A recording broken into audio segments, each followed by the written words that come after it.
안녕하십니까. 8월 18일 수요일 영국의 소리방송 빅타연입니다.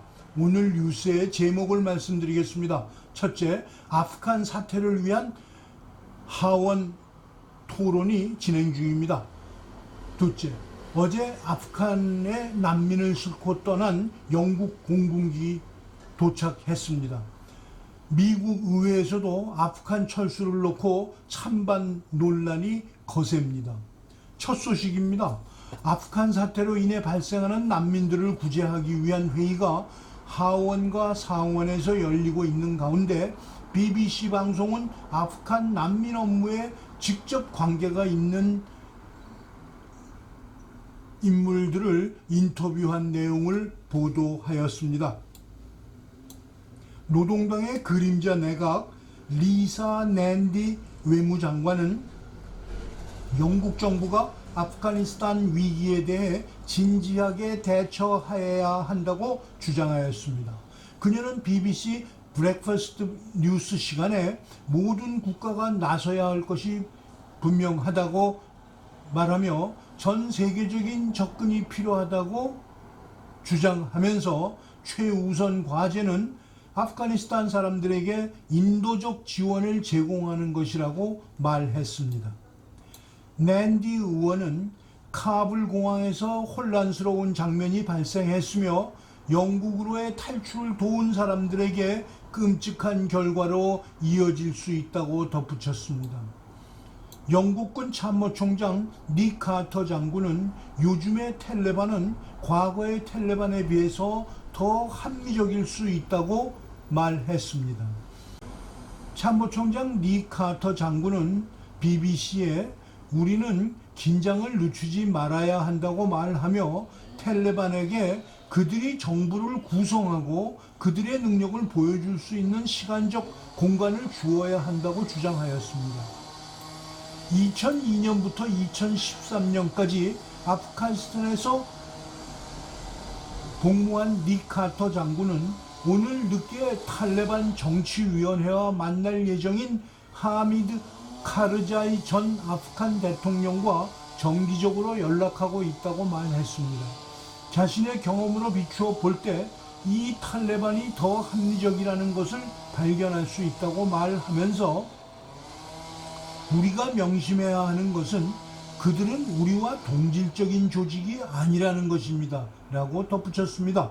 닉 장군은 영국의 군사적 역할이 가치가 있는지 질문을 받고 이렇게 대답했습니다. 그곳에서 사망한 457명의 영국 군인과 여성을 생각하지 않은 날은 하루도 없다고 말하면서 제 휘하에 있던 사람들, 그곳에서 싸웠던 사람들, 매우 용감하게 싸웠던 사람들을 늘 생각한다고 말했습니다. 전장에서 결코 전술적으로 패배하지는 않았습니다. 그들은 그들이 한 모든 일에 완전히 프로페셔널 했습니다. 그 정치적 해법은 변화했고 그것이 반드시 우리가 바라던 것은 아닙니다. 인내심을 갖고 이것이 어떻게 전개되는지 두고 봅시다. 라고 말을 맺었습니다. 내무장관 파텔은 첫 해에 5,000명의 난민을 수용할 수 있다고 말합니다. 프리티 파텔 내무장관은 BBC 브렉퍼스트에서 정부가 약속한 아프간 난민 2만 명을 영국으로 데려오는 데 시간이 얼마나 걸릴지는 밝히기를 거부했습니다. 그러나 그녀는 이 계획을 내전이 끝난 후 시리아인들을 그곳으로 이주시키는 데 사용된 계획과 비교하며 7년 동안에 2만 명이 이주했다고 예를 들어 답했습니다. 우리는 사람들을 영국으로 데려와 재정착할 수 있어야 합니다. 라고 그녀는 말합니다. 우리는 첫 해에 5,000이라는 숫자가 그런 일을 제공 가능하다는 것을 알고 있습니다.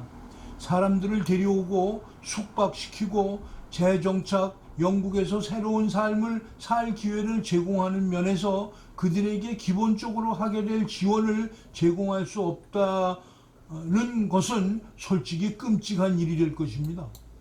파텔 장관은 아프가니스탄에서 사람들을 대피시키기 위한 엄청난 노력이 정부 전반에 걸쳐 진행 중이며 국제 파트너들과 협력하고 있다고 말했습니다. 둘째 소식입니다. 아프가니스탄 피난민들을 태운 첫 번째 공군 항공기가 카불 공항을 출발한 후 영국에 안전하게 오늘 새벽 착륙했습니다. 체류하던 영국인들도 태운 RAF 비행기는 화요일 오후 11시경 옥스포드셔의 브리즈 노튼 공항에 착륙했습니다. 사람들은 보이저 A330 항공기에서 내리기 전에 비행기 창문을 통해 내다보고 활주로에서 사진 작가들에게 엄지손가락을 치켜 세우는 모습이 찍혔습니다. 영국군은 일요일에 텔레반에 함락된 수도 카불에서 약 6천 명의 사람들을 대피시키기 위한 군사작전을 수행하고 있습니다. 셋째 소식입니다. 아프간 사태가 미국 의회에서도 크게 논란이 벌어지고 있습니다.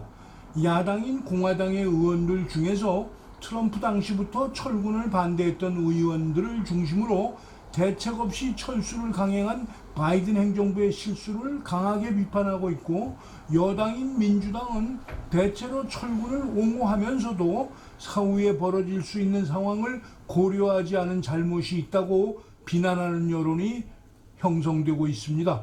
미국의 소리 방송 영상으로 보시겠습니다. 도널드 트럼프 전 대통령 시절부터 아프가니스탄 철군을 반대해왔던 공화당 의원들은 강한 어조로 비판에 나섰습니다. 미치 맥코넬 상원 공화당 대표는 특히 완전한 재앙이라며 이번 철군은 미국의 명성에 얼룩을 남길 것이라고 주장했습니다. What we have seen is an unmitigated disaster, a stain on the reputation of the United States of America. Every terrorist around the world, in Syria, in Iraq, in Yemen, in Africa, are cheering the defeat of the United States military by a terrorist organization in Afghanistan. 공화당의 리즈 체니 하원 의원은 15일 ABC 뉴스 디스위크 프로그램에 출연해 이번 사태는 전 세계의 미국 역할에 영향을 미칠 것이라면서 특히 동맹국들의 우려 문제를 지적했습니다. And it is going to have ramifications not just for Afghanistan, not just for us in Afghanistan, not just for the war on terror, but globally for America's role in the world, the extent to which America's adversaries know they can threaten us, and our allies are questioning this morning whether they can count on us for anything. 공화당의 벤사스 상원 의원은 성명을 통해 미군의 아프가니스탄 철수는 최악의 외교정책 재앙이라며 탈출을 시도하는 아프가니스탄인들의 사진은 과거 베트남에서 공산주의의 승리를 굳히고 미국의 약점을 전 세계에 보여준 사이공 탈출을 연상시킨다고 비판했습니다. 그러면서 일각에서 제기되는 전 세계 미군 철수 주장은 현지의 현실을 무시하는 것이라고 주장했습니다. 대책 없이 즉흥적 철수를 한 바이든 정부를 비난하는 의원들 중에는 앞으로 다른 동맹국들에 미칠 영향에 대해서도 우려하는 사람들이 많이 있습니다. 어떤 의원은 월남을 철수할 때와 너무 닮았다고 한탄하는 사람도 있었습니다. 더욱이 한반도에 주둔하고 있는 미군 철수 문제는 신중을 기해야 한다고 주장하고 또 있습니다. 그러나 혜택을 보고 있는 한국 국민이 집요하게 가라고 요구하면 바이든 행정부만이 아닌 그 어느 정부에서도 안 가고 버틸 수는 없습니다. 오늘 방송을 마치겠습니다. 시청해 주셔서 감사합니다. 내일 다시 뵙겠습니다.